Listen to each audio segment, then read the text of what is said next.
Bom dia, pessoal. É sempre uma honra estar aqui no DevOps Days, a organização sempre top. Agradecer principalmente aí o pessoal que sempre está ajudando a gente.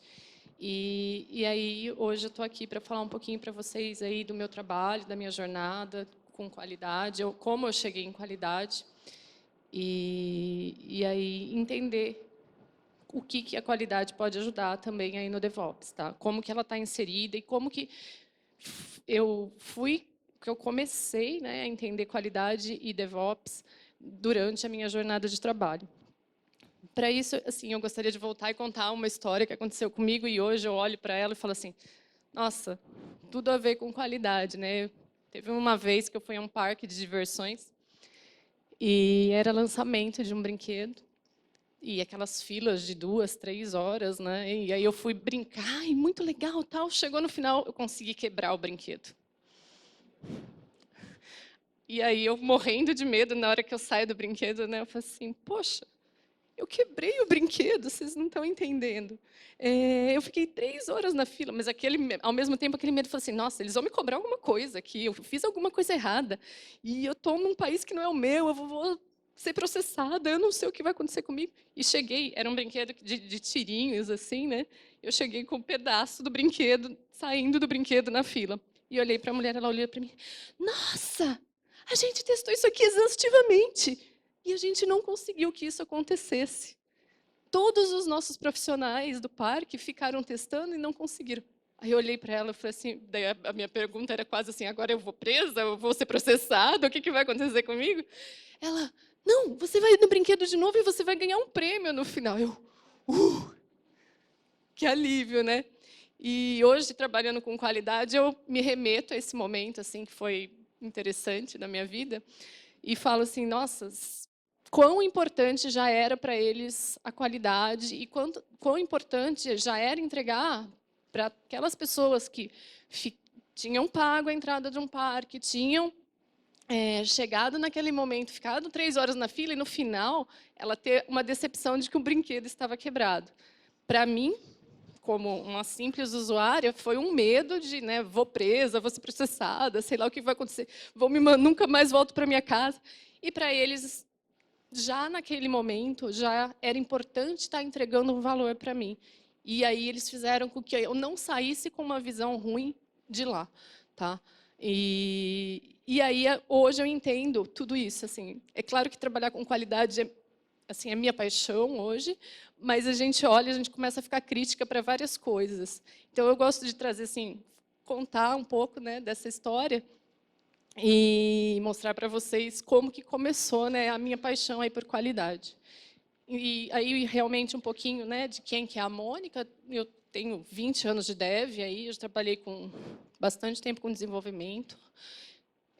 Aí, em um momento da minha carreira, eu voltei para estudar, fui fazer ciência da computação lá em Campinas, que eu sou lá de Campinas, e recebi um convite, comecei a trabalhar com qualidade, e hoje eu atuo aí na AP Interactive com qualidade, levando conhecimento, treinamentos e trabalhando com as pessoas. Mas, para falar do case que eu vim aqui falar para vocês hoje, a gente entra aí um pouco aí na cultura DevOps, que foi bastante que a Sasha falou no começo, o Ike. E, assim, o que eu vi quando eu comecei a trabalhar com qualidade? Eu entrei tinha trabalhado como dev muitos anos, e olhando para o analista de qualidade, para a qualidade, como alguma coisa como o dev olha. Então, assim, olhava e falava assim, esse cara de qualidade vai vir falar um bug no meu código de novo. Na minha máquina funciona, sempre funciona. Por que na dele não funciona?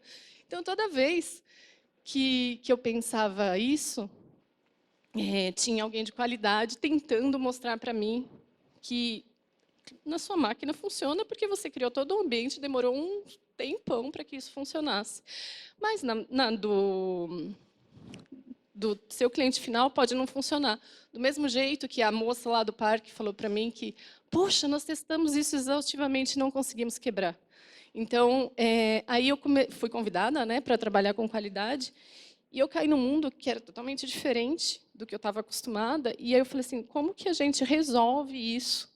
Como que começo a entender o que é qualidade nesse mundo de desenvolvimento, de operações, e trabalhar com essas novas culturas, e tudo isso que está chegando é ágil, e tinha uma sopa de letrinhas, né? E aí eu percebi que a parte de colaboração era importante. Então, as pessoas ficavam ali querendo entregar o trabalho delas naquela correria do dia a dia, e uma não se preocupava com a outra. E aí foi da onde surgiu até esse case, quando eu estava trabalhando com esse projeto, que eu falei assim, não, é uma mudança de paradigma, as pessoas precisam começar a pensar diferentes e atuar de forma diferente para conseguir entregar. Tá? E aí, eu fui proposta a um projeto, na realidade, assim, foi até uma fase bem complicada, porque eu tinha acabado de entrar em qualidade, eu não sabia nada de qualidade, eu nunca tinha estudado, eu sabia Dev, eu sabia Ágil, eu sabia todas as outras coisas, mas de qualidade eu era uma júnior. E antes de começar esse projeto, o cliente chegou e falou assim, eu não quero mais a Mônica nesse projeto. Ela tem mais uma sprint, depois dessa sprint você muda ela, eu sei que vocês trabalham aí com consultoria, muda ela para outra área, vai para outra empresa, porque não está dando certo. Ela não entende, ela não sabe o que é qualidade, a gente precisa de alguém de qualidade, acho que nem ele sabia na época também. E aí eu tinha uma sprint para fazer o projeto funcionar. O que era isso, né? O que era essa mudança de paradigma? A gente tinha que definir testes para colocar na esteira, para que o sistema não quebrasse. Tá?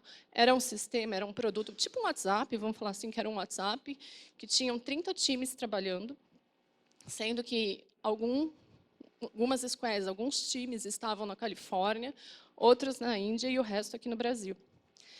Então, por exemplo, se o cara da Califórnia, antes de ir embora, fizesse um commit que quebrasse o projeto, se eu chegasse no Brasil de manhã, 8 horas, para trabalhar, eu não conseguia trabalhar. Por quê? Porque ele tinha quebrado o sistema, ele era o cliente, eu não podia dar um revert lá no commit dele, e eu não podia, eu precisava esperar chegar meio-dia, que era o horário que ele ia chegar no trabalho, para ligar para ele e falar assim, olha, seu sistema está quebrando, o meu. E até provar isso era complicado. E quando entrava a Índia era pior ainda, porque eu estava chegando 8 horas da manhã, eles estavam indo dormir, e era só no outro dia, então tinha dias que a gente tinha que chegar antes das 8 para ver que, assim, não necessariamente você vai chegar no seu trabalho sabendo que você não vai poder trabalhar, né? Você quer chegar e começar. E a gente chegava e não podia trabalhar porque alguém quebrou o sistema e um time atrapalhava o outro. Então, assim, um commit errado podia parar 29 times. E eu, nesse momento difícil, né, também, né, da carreira, que era, não, vai ser sua última sprint e você tem que resolver esse negócio aí de commits e testes e dar um rumo aí para você, né? Eu falei assim, olha, a gente já tem, né, toda a estrutura aqui hoje de Jenkins, esteira, Kubernetes, tinha toda a parafernália, mas aquilo ainda acontecia. Eu falei assim, bom, se a gente definir alguns testes e colocar para testar lá na esteira, as principais, o sistema vai continuar subindo. Então, o meu WhatsApp vai estar no ar, pode falhar o envio de um GIF. Estou colocando o WhatsApp aqui porque acho que é o que todo mundo conhece, mas não era o WhatsApp. Tá? Pode ser que eu envie aqui não consiga enviar um GIF, mas ele ainda vai logar, ele ainda vai conseguir conversar no sistema dele depois que esse commit entrar, e ele continua no ambiente de desenvolvimento dele fazendo o seu desenvolvimento. Então, nesse projeto, a gente começou a definir, né, testes principais que mantinham a integridade do sistema. Acho que até o Fernando falou disso hoje, né? Então, ele tinha um conjunto de testes principais, não era cobertura total dos testes. A gente tinha uma proposta de melhoria para aquela esteira deles que eles tinham e a gente precisava implantar. Só que aí colocamos, né? Chegou meia dúzia de testes, coloca esse meia dúzia de testes aqui na esteira e vamos ver o que acontece, né? O que aconteceu? Todos os devs falando que o commit dele não estava passando, que o pull request dele não estava entrando, que os testes eram culpados, que estava dando teste errado. E aí eu falei assim, mas espera aí, deixa eu olhar o que está acontecendo. Então, eu comecei a olhar os logs e via que, às vezes, era o teste que falhava, às vezes era o teste que estava errado, mas a maioria das vezes eram os próprios desenvolvedores que não conseguiam ler o log. Às vezes faltava uma lib do Java, às vezes faltavam várias coisas assim que era só sentar e ler aquele log. E não, a culpa era do sistema novo que tinha, do projeto novo que tinha sido implantado. E aí eu comecei a olhar isso e falei assim, bom, se eu der um treinamento aí para o pessoal, o que vai acontecer? Eles vão entender, né? Beleza, chamei todo mundo numa call lá, num dia que um horário que conseguia juntar Califórnia, Índia, Brasil e sei lá quem mais estava naquela call. Ó, só vocês lerem aqui, gente. Mas ó, tem 200 pull requests lá esperando. E você está só falando que é só a gente lê? A gente lê, claro que a gente lê. Tá bom. Mostrei para eles, todo mundo rejeitou o projeto, foi conscientizado que a empresa ainda defendia, né? Assim, a gente tinha um cliente que queria que não acontecesse mais aquela quebra, aquela parada de trabalho de 12 horas, que podia ser um grande prejuízo para eles. Assim, os números de receita, isso daí a gente nunca teve acesso, e é uma coisa que até hoje, às vezes, eu brinco com o meu chefe e falo assim, ó, se for falar de dinheiro, não fala comigo. Se for falar de teste, de qualquer outra coisa, a gente conversa. E a gente não tinha acesso, mas eles tinham acesso, então eles defendiam a ideia do que o projeto era importante. E aí entrou essa fase de conscientização. Então, como que a gente resolveu trabalhar? Né? A gente tinha uma sprint aí trabalhando dentro de cada um. Então, cada time atuava aí dentro de uma squad, né? Desses 30 times aí, sei lá quantas pessoas, vamos estar 10 pessoas em cada time, então cada squad trabalhava junto para fazer os testes automatizados, ver o que ia entrar naquela esteira, analisar os cenários e trabalhar para aquela entrega, aquele commit, não quebrar mais o projeto de ninguém. E aí, o que acontecia? Aí acontecia do cara de qualidade com o dev e o ops, que às vezes todos eles brigavam dentro da empresa, um culpando que não entrou o meu commit porque, né, essa era a choradeira no final do dia né, do projeto, ou da semana da sprint, ou na daily mesmo. O QA quebrou meu commit. Ops, não deu certo. Eu fiz lá, está lá, mas eu não consigo colocar em done, não consigo terminar minha task por isso que eu quebrei a sprint. E aí a gente colocou todo mundo para trabalhar junto, mas o mais importante de tudo isso, que foi? Ainda não funcionava, né? A gente falava, poxa, a gente está aqui, a gente está mostrando que o projeto é importante, o cliente quer o projeto, a gente precisa dar continuidade disso, mas o que acontecia? Ninguém aceitava. Então, o time, né, formado aí, do jeito que vocês conhecem já, cada squad tinha lá o seu desenvolvedor, tinha o Scrum Master, era o Agile rodando bonitinho até. Eu já vi empresas, eu trabalhei na área financeira depois disso, né, eu trabalhei uns anos, eu cheguei até num cliente e falei assim, ele falou, eu preciso de um cara de qualidade aqui no meu time. Tá. Você tem Agile? Tenho. Quantas pessoas tem na sua squad? 90. Oi? 90? Você quer um QA num time de 90 pessoas. Então, assim, nesse caso, nesse projeto, funcionava e rodava bonitinho. Então, a gente já estava, né, organizado, tinha as pessoas. Mas o que a gente via? Que ainda, mesmo com aquele QA dentro, trabalhando junto com o time de dev, eles não aceitavam um projeto novo. Daí, o que a gente fez? A gente pegou um cara de qualidade e tirou de uma squad. A gente tirou ele dessa squad e colocou ele fora. Tá? Ele começou a fazer o quê? Ele olhava todo dia de manhã o pull request de cada desenvolvedor. Então, chegava de manhã, tinha lá 10 pull requests, entrava um por um. Entrava no primeiro, via por que falhava, escrevia, voltava para o desenvolvedor. Entrava, descobria que era teste que tinha falhado por causa do QA que estava naquela squad, voltava para o QA. Então, ele entrava um por um. Ele era um cara que até depois que ele foi chamado, né, na realidade era eu que fiz esse papel, né? Eu era a babá dos devs. Tá? Eu era a babá do time das squads. Então, o que eu fazia? Eu olhava realmente todos. Aí, teve um dia que eu cheguei de manhã, não funcionava, fazia uns 3 dias aquele pull request, e aí o cliente, lógico, Mônica, esse cara aqui está tentando fazer o commit faz 3 dias e nada. Dá um jeito, resolve isso. E eu, naquela minha última sprint, né? O que vai acontecer aqui agora? Eu acho que é você que está vendo errado. Aí, o que eu fiz? Eu peguei o commit dele, eu baixei na minha máquina, eu fiz uma versão do sistema com o que ele tinha feito. Deixei tudo preparado, vi que ainda não funcionava, era um negócio de buscar nomes lá no sistema, que não funcionava. Aí eu falei, bom, 16 horas, vou embora, né, agora 5, ele não está lá ainda, ele vai chegar amanhã. Na realidade, eu vou chegar amanhã às 8, ele não vai estar, porque acho que era um cara da Índia até. Então, amanhã eu vou chegar aqui 6h30, eu vou pegar esse cara e eu vou mostrar que eu pus na minha máquina o commit dele. Né? Então, baixei a versão, coloquei na minha máquina o commit dele. E na hora que eu entrei na call com ele, né, tinha marcado de encontrá-lo naquele horário, eu abri o sistema e falei assim, provei para ele, aqui está o seu commit, aqui está a versão, rodei o sistema na minha máquina, abri, ele bateu o olho, ele falou, desculpa, já sei o que eu errei.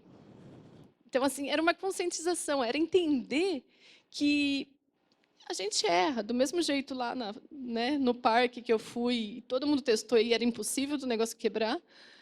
E ele aceitou, ele falou assim, nossa, muito obrigado, não, estava reclamando de você lá com o pessoal da Califórnia, mas agora eu entendi. Eu não precisei falar nada para ele, nada.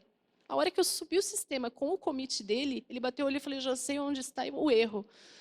Então, assim, a gente via que era colaboração, era, né, se ele tivesse parado e olhado para aquele commit com mais calma, ele teria visto que o erro era dele ali. Então, a gente só conseguiu que esse projeto fosse para frente e desse certo aqui, porque tinha uma pessoa fora. Né? Não era uma pessoa que estava inserida no time, dando palpite o dia inteiro ou se defendendo. Porque assim, uma coisa que eu costumo dizer muito quando eu vou dar treinamento, a partir do momento que a gente começa a se xingar assim, eu sou uma pessoa que aqui eu tenho os códigos, mas eu não vou falar palavrão. Mas assim, nos times eu costumo falar muito palavrão e xingar e brincar com o pessoal. Quando a gente chega nesse nível de maturidade dentro do time, é porque o time está ficando bom. É porque as pessoas estão interagindo, porque eu tenho a intimidade. Se identificaram, né?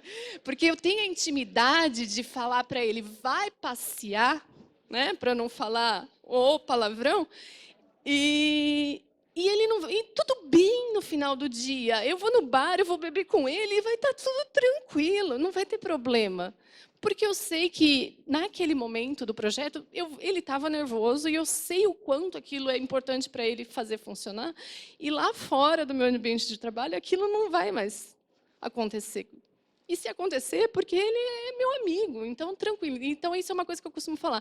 A partir do momento que está todo mundo se matando dentro do time e brigando um com o outro e ainda discutindo, é porque ainda está assim, porque o time está indo bem. E o que precisou? Precisou de uma pessoa de fora, né, parar, né, esse QA não resolvia por quê? Porque ele estava dentro do time, mas ninguém, né, é meu irmão, não sei se ele está bem, não sei o quê. Quando uma pessoa de fora veio e apontou o erro, eles conseguiram todos enxergar o que era, qual é que era o bem daquele projeto para todos.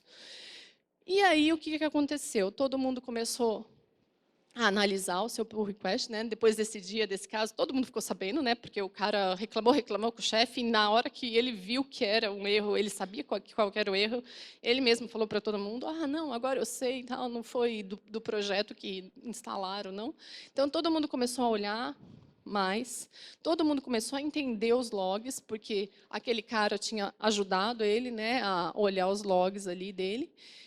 E aí, todo mundo começou a reproduzir o seu ambiente e aquela catequização que o QA fez dos devs também foi importante, porque aí eles começaram a entender que o trabalho era todo mundo junto e ele erra também. E ainda assim, ele fazer o passo a passo era muito mais rápido do que ele esperar 12 horas o cara da Califórnia chegar e fazer um revert no bug dele.